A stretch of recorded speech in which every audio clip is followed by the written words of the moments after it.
Your coworker's child is the one with a behavior problem. What do you do? Let's talk about that in today's episode.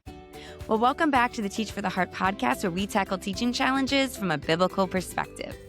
This episode is brought to you in partnership with the Herzog Foundation. I'm here today with Amanda, one of our Teach for the Heart team members and Teach for the Heart Plus mentors. Amanda, thanks for being with us here today. So happy to be here. And we're talking about this question that we received from someone in our audience. And they said, how do you handle teaching a coworker's child? They aren't the kindest person. I think she means the coworker isn't the kindest person. And I'm having trouble with their student in my class. They are also on my teaching team, which makes things even more complicated. So when I saw this, I thought, wow, that is a tough one. What are your just initial thoughts on that one, Amanda? Oh yeah, that is tough.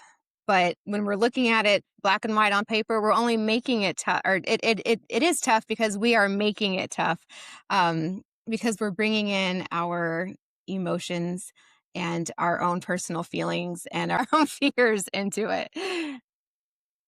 Yeah. So are you saying that basically maybe it's not as complicated as we're making it? Like we need to treat that student like we would treat any other student? Is that kind of what you mean? Yes, because I mean they are a student in your class just like everyone else is, and they have a parent. They just happen to also be your coworker. So really we should be treating it the same way as we would any other student, but it's definitely much harder to do. Yeah, right. That's There's that's so a tough so one. that's a really good point though. With the student themselves, particularly in class, there shouldn't be any difference. Whether we love their parent, can't stand their parent, just got in an argument with their parent last night, whether they're a teacher or not, it shouldn't matter, right? We should be Yeah. treating our students as fairly and kindly as we can in our class. So that immediately is just very clarifying. But let's talk a little bit about then those conversations we might have to navigate with parents that are also coworkers. And in this Mhm. scenario, it sounds like they don't get along or that they're kind of some nervousness with this parent or this coworker in particular. So in a situation like this, Amanda, would you have any advice for navigating those parent to parent or teacher to parent/teacher conversations? Yes, it's definitely easier whenever you set this precedence at the start of the school year rather than, oh, these behaviors have been happening. I haven't had the best communication. Now I have to form a clear plan with this parent. But definitely have a plan for how you're going to handle discipline and parent communication with your class and hold to that. It doesn't matter if they are your teacher's aide or your principal. Hold to your plan on how you're going to handle that communication. And let all parents know, even if it is the school secretary, even if it is your principal, let all the parents know um, what your plan is. So that way, whenever they do get, whether it's that notification through an app or an email or the text, however it's done at your school, when they get that notification, that nothing will come as a shock to them. This episode is brought to you in partnership with the Herzog Foundation. It's a new year, and that means brand new resources from the Herzog Foundation for Christian Educators. Their full calendar of events is now live at herzogfoundation.connect.space. The Herzog Foundation Institute offers free training events designed specifically for educators like you. In partnership with organizations like Answers in Genesis and the Museum of the Bible, these trainings provide hands-on strategies, biblical resources, and practical classroom tools to help you integrate faith and learning every day. And the best part, they are completely free for you and your school or homeschool group. Whether you're looking for fresh inspiration for your classroom or professional development to grow your ministry, the Herzog Foundation is here to help. Find an event near you at herzogfoundation.connect.space. Now back to our conversation. Yeah, that's really, really, really good advice. And as you were talking about that, I was thinking too how with these parents, we might tend to think, oh my goodness, like uh, feel really awkward, but recognizing that they probably feel awkward too can be Yeah. helpful, right? Because they know you are their coworker and their child is having a challenge in your class. And so putting aside whether you get along with them or not, that they might be kind of like, "Oh, this is awkward. This is a little bit embarrassing." And Yeah. so you, since in this situation, you are the professional, they are the parent in this role, you taking that role of, yeah, I'm going to try to be good, proactive communication, and kind of you getting your head on like, I'm going to be kind, I'm going to be clear, I'm going to be professional, and having that, bringing that, I'm going to put aside my emotions and my fears and come at it that way. I think can really really help, and not shirking away, right? That's, I Yep. think, the biggest thing, right? Not being like, "Well, I'm not gonna deal with it because there's this awkward, aspect to this or this awkward relationship." Saying, "No, I'm gonna do it. I'm gonna do the right thing, and I'm gonna do my best, to talk with this parent to help their kid like I would wanna help any other kid," right? Yeah, it's definitely scary and intimidating bringing up these behavior issues to these parents, especially whenever it's your coworker. But Matthew 5:9 says, "Blessed are the peacemakers," and that means sometimes you have to have those hard conversations.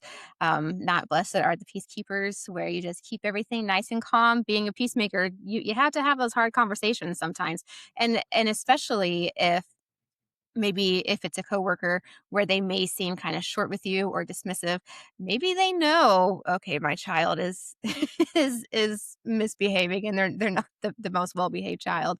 So I'm kind of embarrassed. So I am going to be short with you. I am going to ignore you because I don't want that conversation. That may not be the situation, but it could be. And having those conversations, that's bringing peace to the situation.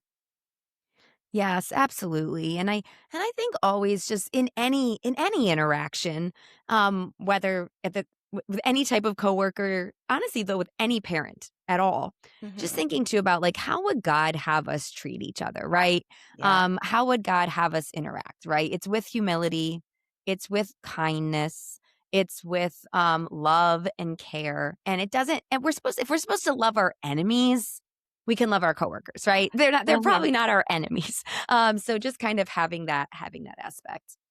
One other last thing comes to mind. Actually, one of our other team members, Jen, just said this to me the other day, and I thought, man, that is really good. I thought about it a few times since then.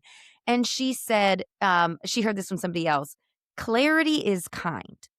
And I thought, wow, that's so good. And she was talking about it in a situation where we're working on some type of policy, and I was kind of hedging my language a little bit. And she's like, no, be clear.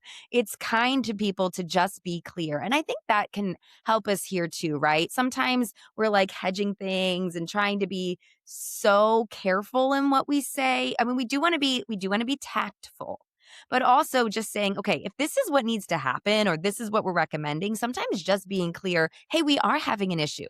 And this is what's happening, and this is what needs to change is sometimes the most kind and best thing we can do. One more thing. Even though they're a teacher, they might not know how to help their student in this situation. Yeah. I found that as a parent too. I'm a middle school math teacher, and my kid is in first grade struggling to learn to read. I don't always know what's best for them. So sometimes we assume they're a teacher, they should know, and they're just dropping the ball. No, they might not realize. You might have, they know that they probably know their kid better than you, but you might see something that they don't see at home. Sometimes kids act differently at school. Sometimes you're the subject expert in this area and they're not. So don't be afraid to give advice, if if you see something as well. Yeah. And if you know that you're having a staff kid in your class, let that staff member know, hey, it may seem excessive, but I am going to send you um, the official email, or whatever that school's thing is. Even if you do have that conversation in the hallway or the conversation in the gym during lunch or something, let them know, hey, I am going to follow this up with an official email, just because it keeps that proper communication going, and also let them know that you want to maintain that same level of consistency with every parent and with all parents. Yeah, that's such a great advice, right? Keep them in that, keep any documentation, do it all the same. And I love that idea of just telling them that, hey, I'm gonna go ahead and follow up with this, and that way they don't find it odd. They know exactly what to expect. Thank you, Amanda, so much for all your ideas. I hope you guys found these thoughts helpful as you consider maybe what to do when you're having an issue with a coworker's child. I also want to let you guys know if you enjoy our Pray and Plan Planner, we are working hard on getting the new one ready and it is almost ready for release. We're actually having our planner reveal party here very, very soon, which is pretty much the only time of year that we offer free shipping. So if you're interested at all, go to teachfortheheart.com/party, get the details on the planner reveal party. You can sign up there and we'll have the planner here ready for you guys for pre-order very, very soon. Well, this episode is brought to you in partnership with the Herzog Foundation. All views and opinions are our own and don't necessarily reflect those of the Herzog Foundation. Thank you so much for being here. I look forward to speaking with you again soon. In the meantime, teacher, remember, God is at work in you and through you, and he's using you to make a difference. Keep your eyes on him and teach for the heart.